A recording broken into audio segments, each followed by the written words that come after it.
Among the disquiet over India's position in the Ukraine, yesterday our defense minister, Mr. Rajnath Singh, made a rather interesting statement in the context of the Ladakh clashes on the LAC.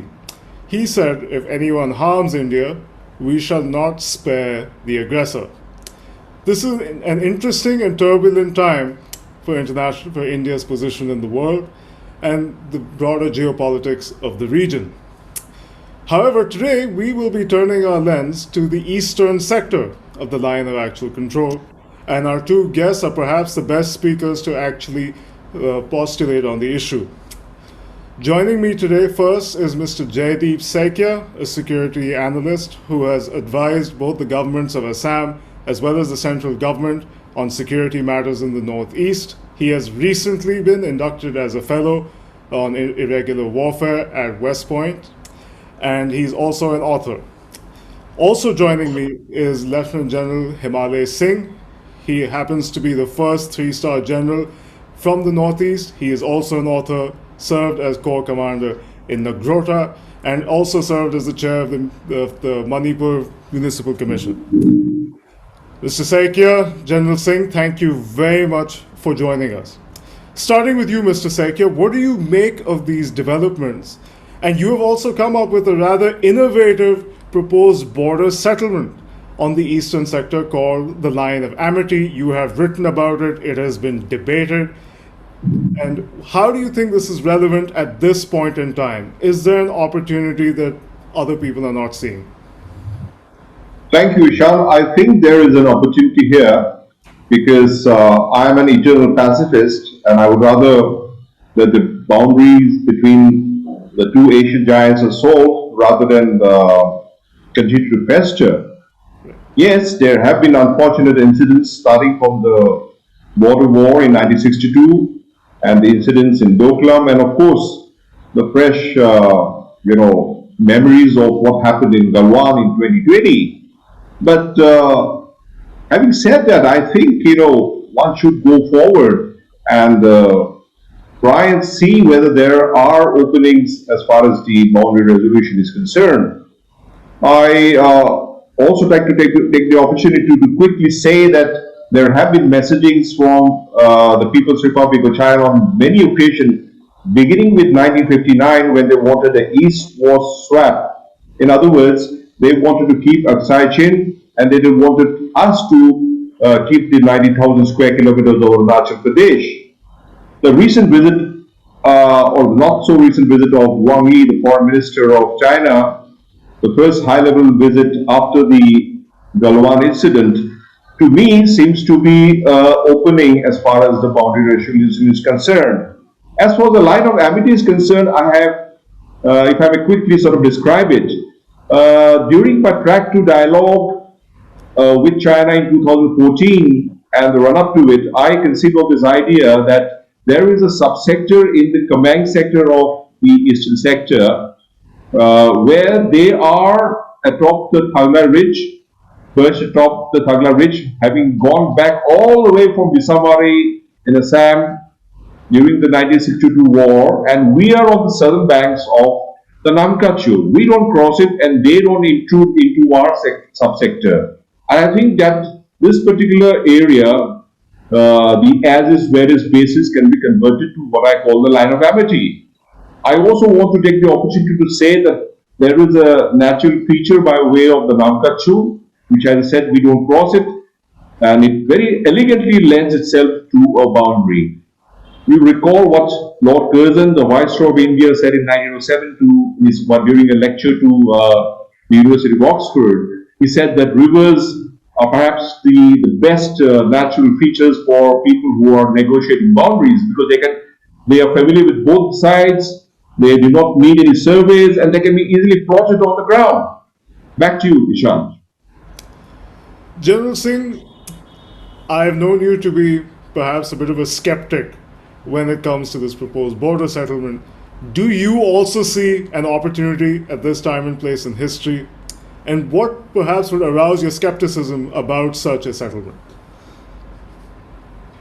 Thank you, Ishan.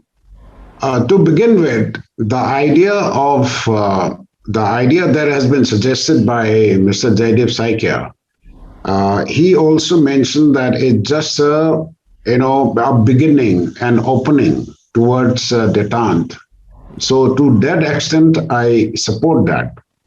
However, there are many strategic issues, and the military aggressiveness of the Chinese PLA, and also deep differences between the two countries as of today in various matters. I think, the while I fully endorse and support the line of amity, I do not know how do we negotiate or such obstacles that are likely to come up in the strategic sense. You know all that strategic encirclement and also the border issues that are very much alive, and also various diplomatic and other economic issues that are in place right now. So, therefore, I would suggest that this must be, we must, the opening must be exploited. Anything to do with India and Chinese detente, I support that wholeheartedly because nation's progress, our India's progress, to me, appears to be one of the factors that is very important is Indo-China relationship. Thank you. Mr. Saikia, you also very recently visited some high altitude areas within the eastern sector. You went against your doctor's orders. You've also mentioned that you have metal implants and perhaps all kinds of complications that would put you at risk on such a visit. So, what exactly motivated you to do this at this point in time?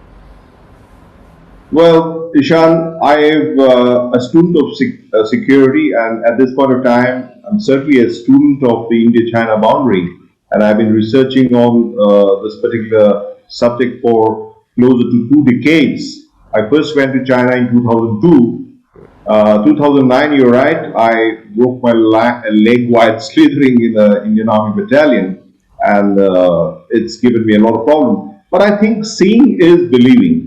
I don't think I have any right to come and speak in a serious webinar, the one which is happening at this point of time, unless actually I have visited the area myself, read all the secondary sources and the primary sources, have met and conferred with the people on the ground, and then made up my mind, and then decisively talk about a boundary resolution exercise in the manner which I'm talking about. In terms of the line of amity, I am the only Eastern Indian who have been a member of the delegation for track to dialogue with China in 2014. Earlier, I visited on a standalone visit to China in 2002. So these are serious matters when you talk about boundary resolution. Lives have been lost, as you know, and I don't think health is certainly an issue, but fact of the matter is God has been kind, and I have had very great well wishers, and who have made sure that I came back hale and hearty to tell the story. So I think seeing is believing. It's not important. It's important to be healthy, but it's also important if you're in the business of strategic planning and nation building exercise, that you must actually know, see, feel what you are going to speak and write about. Correct. And perhaps this would be a good time to pivot to this question I would like to pose to the both of you. And I'd like to start with General Singh. Where in the eastern sector do you feel that there could be an incursion by the PLA, and why? Okay, when you say eastern sector, I would say I'll begin with possible avenues. One is the Siliguri corridor through area of that Chumbi Valley area. That is one. The second is if they are willing to violate the sovereignty of Bhutan. In that case, that is a possibility, but it cannot be ruled out. It is the possibility is not as much as other sectors, but it cannot be ruled out. The third, I would say, is the Kameng sector. Basically, the route that they took in 1962 is still, quite alive and quite feasible. Other sectors in the easternmost, we call it rest of Arunachal, rest of Arunachal Pradesh, RALP area.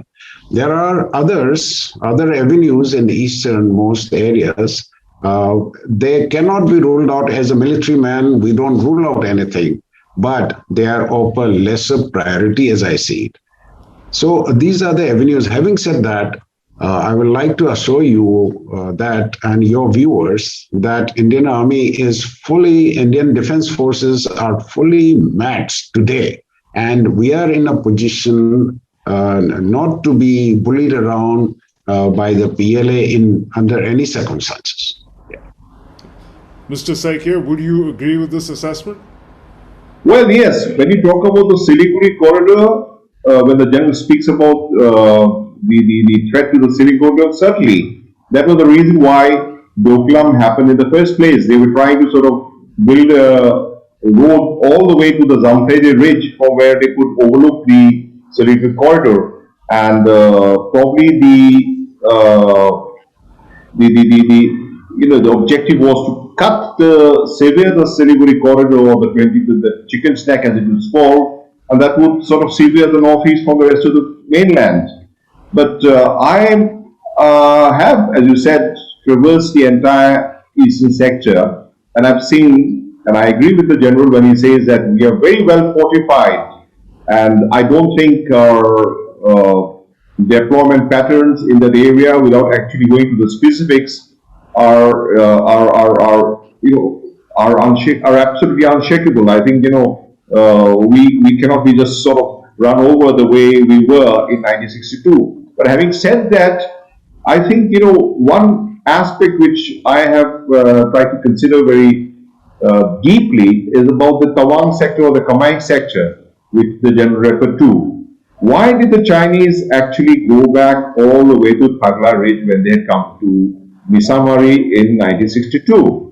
Why did they declare a unilateral ceasefire on the 21st of November 1962 and go back to the line which almost approximates the watershed principle which Henry McMahon had drawn in 1914? Now, I have been in operations room of corps, divisions, brigades, and I have spent many days mulling over this. And I can tell you, and I just read yesterday by chance again, Major General Niranjan Prasad's book. He commanded the 4 Infantry Division during the fall of Tawang. The book is called Fall of Tawang. And he says quite clearly that there have been theories thrown out in the open from the line of, communication would be severed. That is why the Chinese retreated. Winter was setting in, the passes would close. That's why the Chinese retreated. But I think the real reason was, it was to teach India a lesson. And General Niranjan Prasad says it. In fact, one of his last lines is that when he learned about the unilateral ceasefire, he says, India's humiliation was complete. Because they had taught you a lesson and now they're going back. And as far as lines of communication is concerned, I can tell you for a certainty, Ishan, that I have been actually told by, no names here, by GOCs of very important divisions in the forward areas, that the Chinese have befriended the local people in the Kameng sector primarily. The Sherdukpen, the Monpas, they had given money for food which was being bought by the PLA. So, the sustenance was all right. And if you compare the temperatures of places like Tawang with Lhasa and Beijing, where I have been to in October 2002, they are not comparable. Tawang is nothing compared to what happens in Lhasa and in Beijing. So I don't think snowfall, severance of line of communication, etc., are really the reasons. Another reason which is propagated is the use of Indian Air Force, that the Chinese were apprehensive that this would actually expand the theatre. Niranjan Prasad, once again, who I had a good fortune of reading again last night, says quite categorically that it was India which was apprehensive of expanding the theatre if the Indian Air Force were to be used. So it's not the other way around. And the window which had closed as a result of the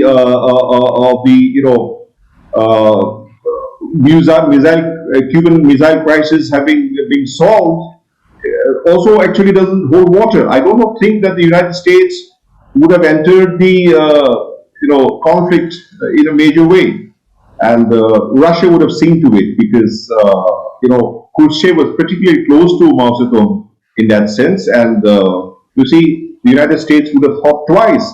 As a matter of fact, as a parting shot, I must say, why is the NATO and the United States not interfering in Ukraine militarily at this point of time? That should give your viewers a food for thought when they talk about United States entering the fray in 1962. Back to you. Considering the points you raised, let's look at the PLA for a second. One of the theories that have been raised, and this would perhaps be somewhat consistent with history post 1962, as well as actually, I'm sure you've read it, the current Chief of Army Staff, General Narawane, wrote a paper on Chinese war tactics in Scholar Warrior. There seems to be an aversion to siege warfare. And this might perhaps have something to do with China's own Vietnam experience in the 1970s. Would you see any relation between that and perhaps the unilateral withdrawal in 1962 and engagements with the Indian Armed Forces since? Mr. Saikia, I'd like your thoughts on that, and then General Singh as well. Well, you see, Vietnam certainly was not the finest hour as far as Beijing is concerned. But I also would like to sort of, bring you notice the way they have solved the boundary issues with other countries except Bhutan and India. For instance, they solved the country border issue with Russia in a very novel way, the Thalbek principle. They mid-course of the rivers Amur and Ussuri. I mean, look at that, and there has been no problem since. Look at the way they solved the problem with Tajikistan. They gave away 20,000 square kilometers in the farmers to Tajikistan. And Dushanbe thought that it was actually a diplomatic victory for them, for Tajikistan. Now, the PLA certainly, at this point of time, is very well prepared. I think I don't need to sort of, Ishan, wear patriotism, the tricolor on my sleeve, or set my, collar tune to Sare Jahan Acha to prove my patriotism. But here we are in an academic exercise, and I must tell you that our army is certainly capable, but the capability of the PLA at this point of time, with the growing, budget, militarily and otherwise, is far, far ahead of us. But the fact of the matter is, and that was the case in 1962 as well. But the fact of the matter is, I think the Central Military Commission of the Chinese, of China, has decided that their accent militarily is really the United States, South China Sea, the Malacca dilemma, etc. I think, they are also, to my mind, facing internal problems. For instance, we talk about Xi Jinping being the, numero uno, almost like Mao Zedong. But the fact of the matter, he himself, during the course of a lecture or a speech he gave last year, said he was apprehensive about, breach in the fortress coming from within the fortress. So, we in India think that, he is all powerful. But the fact of the matter is that might not be the case. And although he has made, there's a revolution in military affairs, he has turned the military regions into theater commands, etc. The fact of the matter is, China is a huge country, and there would be, in my point of view, could be even, court intrigues, etc. even within the PLA, for instance. So I think at this point of time, I think if I understand the Chinese mind, which I've tried to study over the last 2 decades, I think they also want detente at this point of time. And I underscore the fact, lest I'm mistaken, that I don't wear my patriotism on my sleeve. I am a patriotic Indian. That's precisely why I'm saying that we cannot choose our neighbors. We might as well not be drawn into a countervailing exercise by extra regional powers, and might as well go ahead and seize the opportunity if one poses itself as one. And the foreign minister's visit to New Delhi was one such opportunity. After all, the Chinese embassy in Shantipur just didn't sort of fine morning, call up the National Security Advisor's office or the Foreign Minister's office of India and say that we are dropping in. Yes, he was visiting the neighborhood, but the fact of the matter is, I think the visit was a very premeditated one. It's not the Chinese way to act like this. They just simply drop in for a coffee. There was two high-level talks, one with the NSA and one with Mr. S. Jaishankar. There was a dinner hosted in the Hyderabad house, etc. And I'm certain, although I'm not privy to the details, that the boundary was discussed. And I think that our special representative would do well to actually take the offer of a visit to Beijing before long, and not tied up with the aspects related to Galwan. These things can be solved bilaterally at the corps commanders level, and I think the National Security Advisor should make a visit in the manner which Rajiv Gandhi did, and actually that 5-minute handshake solved many problems, it will be called. Back to you. General Singh, your thoughts, please. Ishan, I partially agree with Jaideep Saikia's thoughts, and I wish to make 3 points. The first is that I'll take on that why the Chinese, Jaideep mentioned about why did they withdraw in 1962.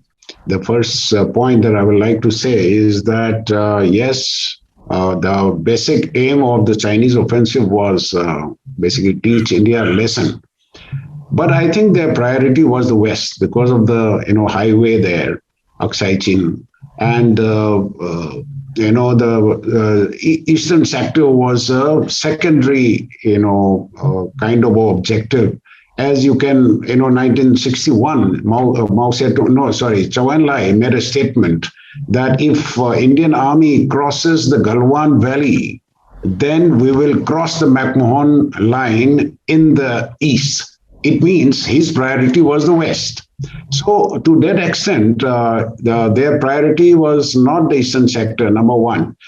However, Jaideep mentioned about the Indian Air Force. What had happened was the Intelligence Bureau that time had overestimated the PLAF, the PLA Air Force, far beyond their capability. And in fact, at that particular time, Indian Air Force was certainly, in a position to interdict their lines of communication and their build-up.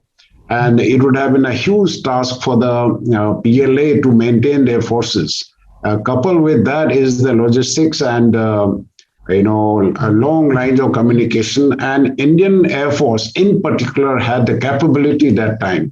It was, but for the very distorted input that was given by the IB to the government of India, and the government of India's reluctance to use the Indian Air Force. I think that was these were, I'll like to add that.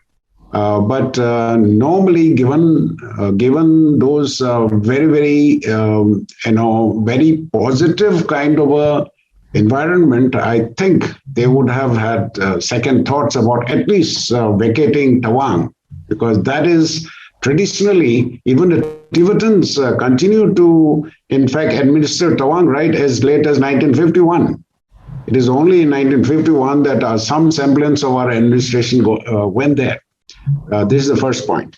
Second, you asked about the comparison between the Vietnam and Chinese, and Indian. This is what you said, comparison? I'm asking about PLA's history of aversion to siege warfare and whether there's been any consistency post 1962. Okay, yeah. So, thank you for clarification. No. PLA has undergone massive modernization and massive strategic and military modernization in a way. But in the new, circumstances, we saw that Indian Army was taking a, upper hand in the crisis in Galwan. Yeah. Because they also have huge vulnerabilities of conscripts and training and motivation and whatever. You cannot have a politicized army fighting for your nation. They have to be professional people, fighting for your, country. So I think the Chinese PLA, their way of war fighting, though it is, they, whatever you call it, they have modernized a bit, but I think they have to think about the overall, context of East-West, rather their possible conflict with the West, particularly the United States of America. And they know that Indian Defense Forces or India as a country is a force to reckon. And I doubt that, they will be in a position to actually do a 1962 even remotely with, with our country. Having said that, I think our armed forces also are organizing and modernizing, and the various strategic issues are being resolved. And let's see what happens. But overall, the objective should be to maintain a friendly relation with all our neighbors. I mean, that is how India can progress. And the third point you mentioned was about the, I think you mentioned about. Yeah, I mean, that was a broad point. I think there was a broader point, yeah. So I think I'll back to you, yeah. Okay. So, Mr. Saikia, during the last decade, it has now become evident, and I believe even our establishment now seems cognizant of this. China seems to have a decidedly pre-Westphalian worldview that is civilizational in nature. It seems to show a blatant disregard for treaties, borders, and a rule-based international order. The likes of Henry Kissinger and now even the former president Bill Clinton have somewhat been criticized for some of their decisions in trying to integrate China into the international world order, such as inducting them into the World Trade Organization, for example. Even if your proposed line of amity is accepted by both countries, are there any guarantees that they would abide it for all times, especially considering that the traits I've pointed out are not particularly relevant to any particular leader of the CCP as such, but these are trends that have emerged over much longer periods of time? You're quite right there, Ishan. I think since 1959, if you read history closely, India-China boundary issue related history, there have been shifting of goalposts by the Chinese. But I think that's more to do with our non-responsiveness. If, for instance, Nehru had responded way back in 1959 to Zhou Enlai's East-West proposal, 1962, the unfortunate war would have been averted. Let me come back to recent times, to 2022. I saw a talk show by Avtar Singh Bhasin, who has written a book called India, Tibet and China. And I was aghast when he actually said during the course of the interview, talk show, that even after having won the war in 1962, Zhou Enlai made another offer to Nehru.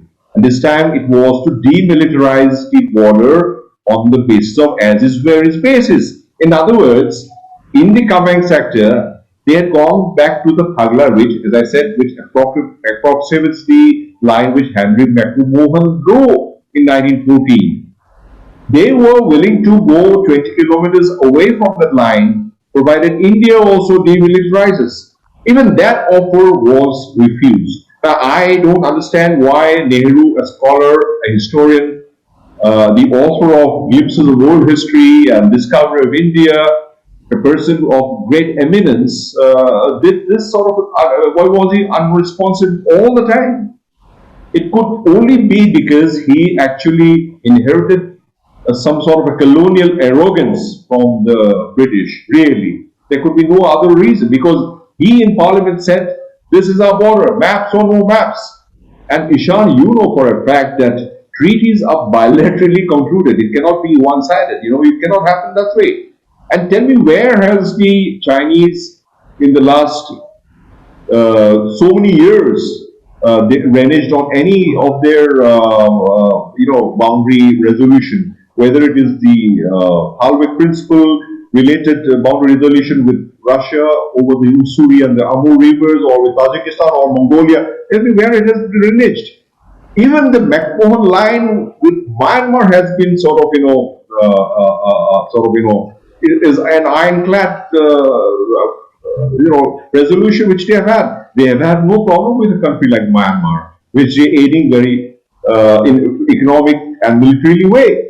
So I don't think that this aspect that which you're referring to, that Chinese do not abide by bilateral treaties, is a truism. It is actually because of our non-responsiveness that they have kept shifting the goalpost. So much so that a former foreign secretary, Shyam Saran, I'm naming him because Himalay himself was in that talk show with me on the line of Amity on the 30th of October 2020, just after Galwan, when I actually convened it.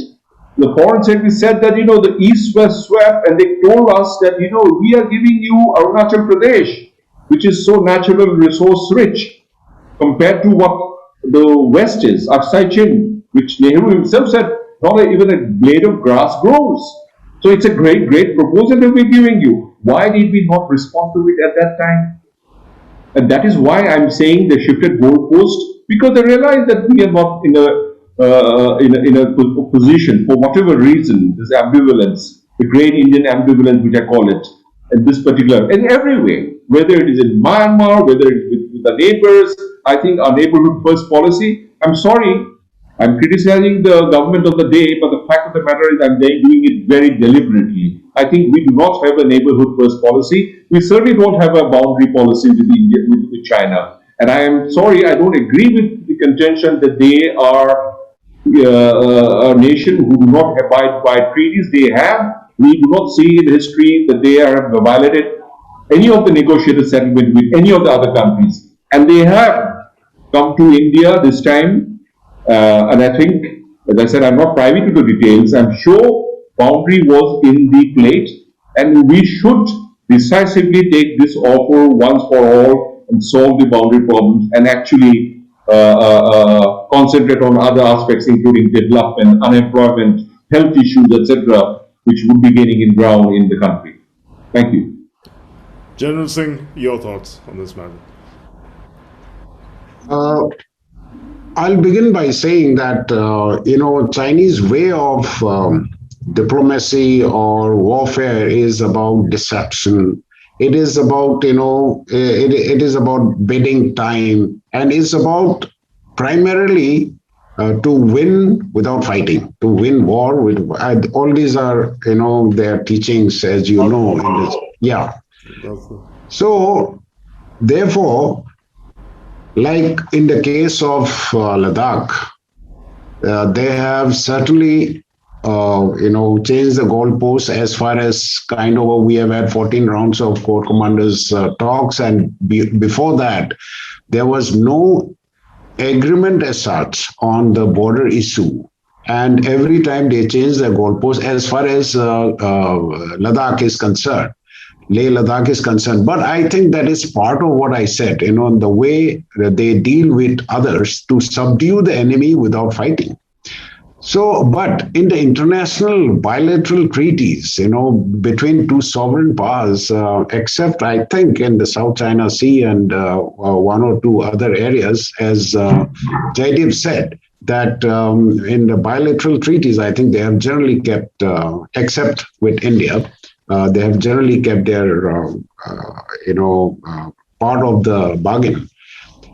Other issue that I would like to flag here is that the Chinese look at things totally differently. They don't look at what you and I see in India, or they don't look at, they look things very, very far for hundreds of years. Time is in their side. They look at it, as you yourself said, as at the civilizational plane.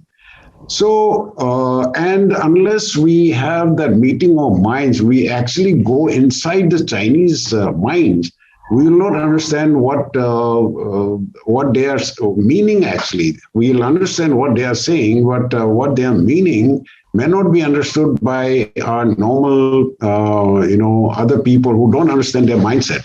So to that extent, many others, like particularly like straight talking military people like me, we will understand what they talk, but it may not necessarily be what they mean.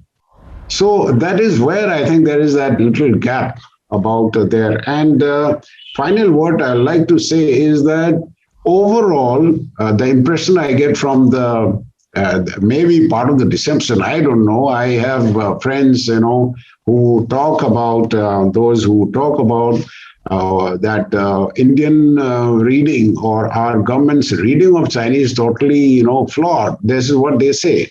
That Chinese mean well and all, but from all the ground, what is happening for last about 30 years, as a military man, purely from that point of view, I am suspicious about their intentions. I'm suspicious about their as long as India's rise, I feel that they will never tolerate India's rise militarily and economically. But once again, I come back to the same point. As long as there is an opening, as long as there is a beginning for a detente between India and China, I support that. What would you say is the way forward when it comes to resolving issues on the LAC? Do you really see it as a sector by sector case, or are these matters that can be applied to the LAC as a whole? Well, as far as how do I see the way forward, I think, if detente is uppermost in the mind of New Delhi, then it should take the opening, which I think is an opening given by China. I quickly hark back to 303 BC when the Macedonians tried to invade India. You see, a great king, a great emperor, Chandragupta Maurya, he got into a strategic alliance and even got into a wedlock with the daughter of, if I remember correctly, Seleucus Nicator. Helena was the name of his daughter. So, in order to sort of have better relations with Greeks. Now, yes, we don't understand the Greek mind as much as we don't understand the Chinese mind. But if diplomacy is uppermost, the whole idea is to understand the mind of your neighbors. Of course, there would be difference. There would be difference between a Kashmiri and an Assamese. Within Assam, there would be differences between a Bodo and a Karbi. There would be differences between a Meitei and a Kuki in Manipur. So there would be differences. It's not easily understood, and there would be naturally, objectives, hidden objectives, devious objectives, etc. But the fact of the matter is, what is your end objective? End objective is, at this point of time, as far as India-China is concerned, is to see a resolution to the entire line of actual control on the India-China boundary.